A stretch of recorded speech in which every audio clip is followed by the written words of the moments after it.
Assalamualaikum warahmatullahi wabarakatuh. Saya Muftiratul Anwar, nomor induk mahasiswa 933808019, akan memaparkan mengenai hermeneutika Muhammad Arkoun untuk memenuhi tugas UAS mata kuliah hermeneutika yang diampu oleh Bapak Ahmad Fauzan. Yang pertama, langsung saja mengenai biografi dari Muhammad Arkoun. Muhammad Arkoun dilahirkan pada 28 Februari 1928 di Taurid Mimun, Kalibia, suatu daerah yang berpenduduk Berber di sebelah timur Alir, Aljazair. Berber adalah penduduk yang tersebar di Afrika bagian utara. Bahasa yang dipakai adalah bahasa non-Arab atau Ajamiyah. Arkoun menyelesaikan pendidikan dasar di desa asalnya. Pendidikan menengah dan pendidikan tingginya ditempuh di kota Pelabuhan Oran, sebuah kota utama di Aljazair. Dia kemudian pindah ke Universitas Sorbonne dan meraih gelar filosofi doktoral pada tahun 1969 Masehi. Ketika itu, dia sempat bekerja sebagai agribahasa dan kesusastraan Arab di Paris, serta mengajar di sebuah SMA di Strasbourg, daerah Prancis sebelah timur laut, dan diminta memberi mata kuliah di Fakultas Sastra Universitas Strasbourg pada tahun 1956 sampai 1959. Saat mendaftarkan diri sebagai mahasiswa di Universitas Sorbonne di Paris, bertepatan juga dengan masa Perang Pembebasan Aljazair dari Prancis pada tahun 1954 sampai 1962, dan kemudian menetap di Paris pada tahun 1961. Arkoun diangkat sebagai dosen di Universitas Sorbonne, Paris sampai tahun 1969.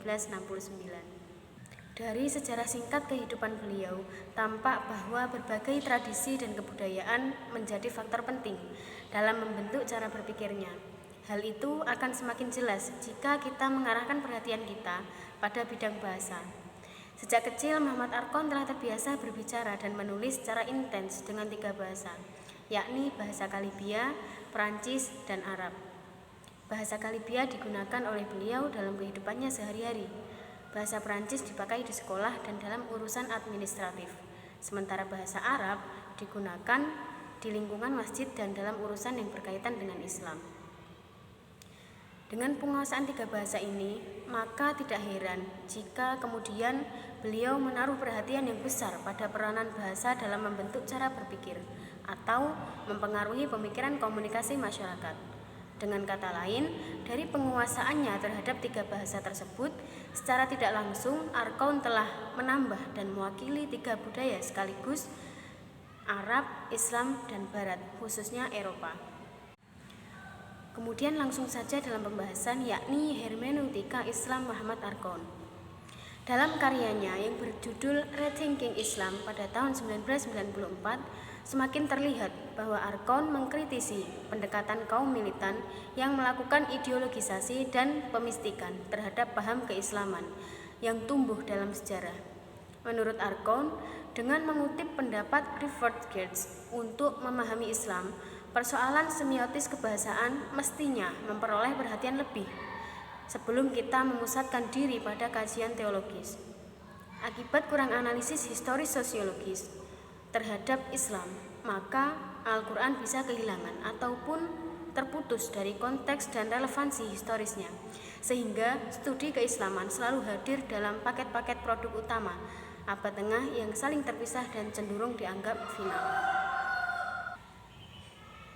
Atas dasar inilah, Arkoun mencoba membawa rekonstruksi yang baru dalam metode penafsiran Al-Quran, yaitu dengan metode hermeneutika. Di dunia Islam, memang hermeneutika masih terlampau asing dan kadang nasibnya hampir sama dengan filsafat, yaitu dianggap tidak sesuai dengan pemahaman Islam. Hermeneutika dapat diartikan sebagai sebuah disiplin filsafat yang memusatkan kajiannya pada sebuah understanding of understand, atau seni memahami sebuah teks. Hermeneuin yang berarti menafsirkan. Kata ini sering diasosiasikan dengan nama seorang dewa yang bernama Hermes. Dia adalah utusan para dewa di langit untuk membawa pesan pada manusia. Arkoun sebagaimana tokoh konstituental yang menaruh perhatian pada bidang kajian hermeneutika, berpandangan bahwa sebuah tradisi akan mati, kering, dan berhenti jika tidak dihidupkan secara terus-menerus melalui penafsiran ulang, sejalan dengan dinamika sosial. 3 elemen pokok hermeneutika, yakni pengarang, teks, dan pembaca, masing-masing mempunyai dunianya sendiri, sehingga hubungan antara ketiganya harus selalu bersifat dinamis, dialogis, dan terbuka. Karena tanpa adanya wacana yang terbuka dan dinamis, sebuah tradisi akan kehilangan ruh. Dinamika dan kreativitas dalam memahami agama sangat diperlukan. Lebih-lebih jika teks dan tradisi datang dari kurun waktu, kultur, dan tempat yang berbeda. Sesungguhnya, apa yang disebut sebagai pemahaman dan pengalaman agama sampai pada batas-batas tertentu merupakan refleksi dan penafsiran subjektif yang muncul dari proses dialog seseorang pembaca dan memahami sebuah teks sesuai dengan kemampuan dan kecenderungan subjektivitasnya. Oleh karena itu, sebuah teks yang sama ketika dibaca ulang bisa melahirkan pemahaman baru. Kehadiran Muhammad Arkoun dengan memperkenalkan hermeneutika sebagai sebuah metodologi kritis memberikan hasanah keilmuan baru bagi perkembangan Islam, terutama dengan menggunakan metode hermeneutika historis. Sebagaimana dipaparkan bahwa si pengarang, teks, dan pembaca tidak bisa lepas dari konteks sosial, politis, psikologis, teologis, dan konteks lainnya yang berkaitan dengan ruang dan waktu. Sehingga menurut Arkoun, untuk dapat memahami sejarah maka tidak cukup hanya dengan transfer makna, melainkan juga transformasi makna. Dan dalam hal ini, Al-Quran sebagai kitab suci umat Islam yang dituangkan dalam bahasa Arab khususnya, dalam mengaktualisasikan pesan yang terkandung dalam Al-Quran selalu saja berbeda-beda dalam penafsirannya. Dengan cara pandang seperti ini, setidaknya muncul 3 kesimpulan ketika kita mendekati Al-Quran dan tradisi keislaman. Pertama, sebagai kebenaran dalam pernyataan Al-Quran akan kelihatan di masa depan. Kedua, kebenaran yang ada dalam Al-Quran berlapis-lapis atau berdimensi majemuk, sehingga pluralitas pemahaman terhadap kandungan Al-Quran adalah hal yang lumrah atau bahkan dikehendaki oleh Al-Quran itu sendiri. Kemudian yang ketiga, terdapat doktrin tradisi keislaman yang bersifat historis aksidental, sehingga tidak ada salahnya untuk dipahami ulang dan diciptakan tradisi baru.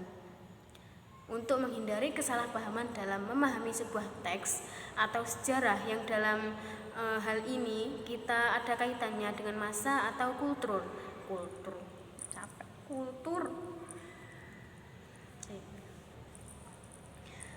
Untuk menghindari kesalahpahaman dalam memahami sebuah teks atau sejarah. Untuk menghindari kesalahpahaman dalam memahami sebuah teks atau sejarah yang dalam hal ini ada kaitannya dengan masa lalu atau kultur yang melingkupi penurunan dan penulisan Al-Quran, maka akan dibahas bagaimana atau memahami Al-Quran menurut Muhammad Arkoun.